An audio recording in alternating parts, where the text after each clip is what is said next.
the greater good.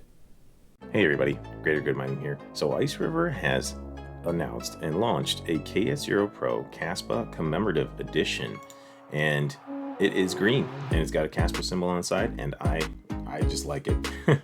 I know a lot of people don't like ASICs in the mining community, and they say that they're centralizing the network, but what could be more decentralized than a cheap $350 little 200 gigahash KS0 Pro that could be ran in anyone's apartment silently while still stacking some Kaspa? It's not like it's a KS5 warehouse with hundreds of new KS5s on 4-cent electric.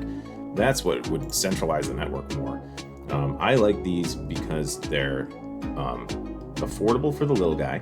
They're fun to mess with. I've overclocked mine. I've put shroud kits on mine. In one of my next videos that I'm going to be doing, I'm going to be hot rodding the crap out of these things, putting fins on the MOSFET, repasting, repadding, overclocking, trying to get as much as I can out of these things because it's fun. They're fun to mess with, and they're reasonably affordable, especially if you use my discount code. Greater is my discount code, and I'll leave the link with my discount code and stuff in the description if you guys do want one of these. So I did buy one of these. I ended up buying one yesterday. I know it's not gonna make me Lambo money or anything like that. I'm not worried about that with this. I just like it. I mean, a lot of people will say, oh, you're crazy for buying one of those because the hash rate's just gonna keep going up and up. And we've been saying that since last year. The hash rate will go up, and if the price of Kaspa doesn't go up, then it might take you a long time to ROI on these, but it could take you a long time to ROI on the GPU you buy right now too. So, and I know the argument will be, well, GPUs can be switched infinitely to different algorithms, but you're also forgetting that a coin like Sedra just came out, and for the last week or so, the hash rate on the Kaspa network has dropped significantly. So we're trying to predict the future when no one really can. We don't know what the hash rate will do, and we don't know what the price of Kaspa will be. Anyway, I bought one. Call me crazy if you want. I kind of don't care. I'm gonna have fun with this thing. It should arrive, hopefully. Let's say it arrives around St. Patrick's Day. Even more fun, right? Have a beer, take the thing apart, overclock it, put some fans on it, see how much hash rate you can get out of the thing. Isn't that kind of fun? A lot of people buy older cars, get an old Toyota Supra with a turbo, and try to get a tune on it and see how fast you can go down the track. Isn't that kind of fun? I mean, that's one of the reasons why I bought this. It's not because anyone's going to make a ton of money off of it. The hash rate will go up. But if you're a miner and you have fun and you make a little money on the side and you believe in the project that you're supporting, this is great. It decentralizes the network. So anyway, the price is the same if you were looking to get a KS0 Pro. So it's not like they increased the price because they painted the thing green. The price is the same. So it's the same hash rate. I know that a lot of people joke around about RGB lights on the LEDs on GPUs giving you 5% more hash rate. But yeah, same hash rate, same wattage. I skipped buying the power supply because I have extras that I will use to overclock the crap out of this thing if I can. If you want to overclock it, I would recommend skipping the power supply from Iceriver and buying a 230 watt power supply off Amazon or something like that. So let's go ahead and look at what the break-even technically would be at this moment, and we'll use Coder of Stuff's break-even calculator. Okay, so here's Coder of Stuff's break-even calculator. I put the machine cost in with my discount without shipping, and here's 200 gigahash, and that's 100 watts. And the current network hash rate and the price of Kaspa is looking pretty good today.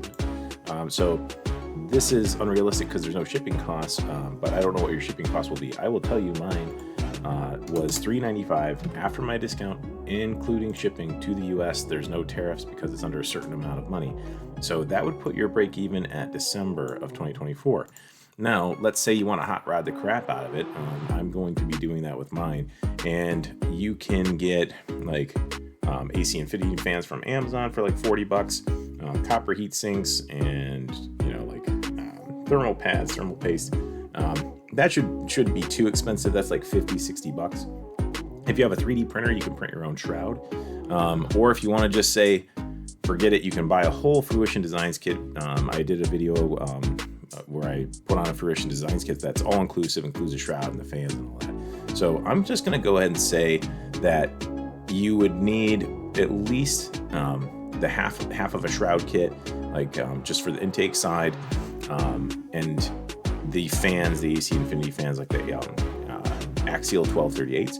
I'm just going to go ahead and add like $100 to the machine cost to be realistic, because you could achieve the maximum overclocks with $100 worth of stuff, or even less. I've seen people get creative and use like Home Depot air conditioning vents to like attach to the sides and attach fans. So you can get real creative if you want to, or you can go all the way up to like the premium stuff like the Fruition Designs kits. So either way, just to be realistic, I'm going to add about $100 to the cost.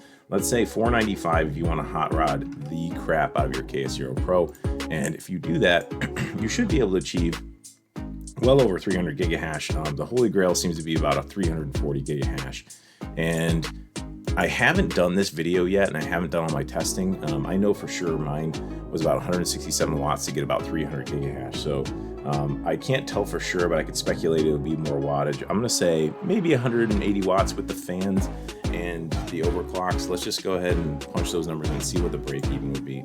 The overclocks, even with the extra machine cost for the extra add-ons, brings it back to like 9/3/2024. That's if the price of Kaspa doesn't change and the hash rate doesn't change. So now let's do the Hopium version. That yield is about 350 a day in dirty fiat. We're yielding 20 Kaspa a day.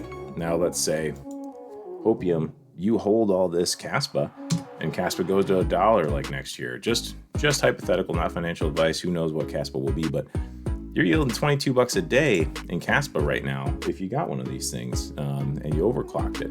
So you can play with this coder of stuff's break-even calculator. You pick what you think the hash rate will, network hash rate will go up to. You think what the price of Kaspa could be. It's just a tool to try and help you figure out if it's worth it to do what you might want to do. Anyway, if you want to learn a little bit more about what to do with your KS0 Pros or Icerivers in general, hop in my Discord. We have a lot of fun in there. Like a lot of these other guys that I talk to, like we bought these green KS0 Pros and we've been just having fun, like going back and forth about it, like go team green, like we're just having fun with it. So hop in the Discord if you want to have a little fun, learn some stuff, talk about Kaspa ASICs and mining in general. And then if you want to see some future videos, I will be working on KS0 Pros, all my Icerivers for the foreseeable future. I'm tracking different KS0 Pro, my OG KS0, my KS1. I'm tracking all kinds of Kaspa ASICs from the time I buy them through the bull run. If you want to see that kind of stuff too, subscribe to the channel and kind of see how I fare. I got tons of crypto content in here if you want to subscribe and see some other things too, like Tangem wallet setup video, all that kind of stuff. So I hope this video was helpful to you, or at least entertaining. If it was, hit the like button, and don't forget to keep it decentralized for the greater good. The greater good.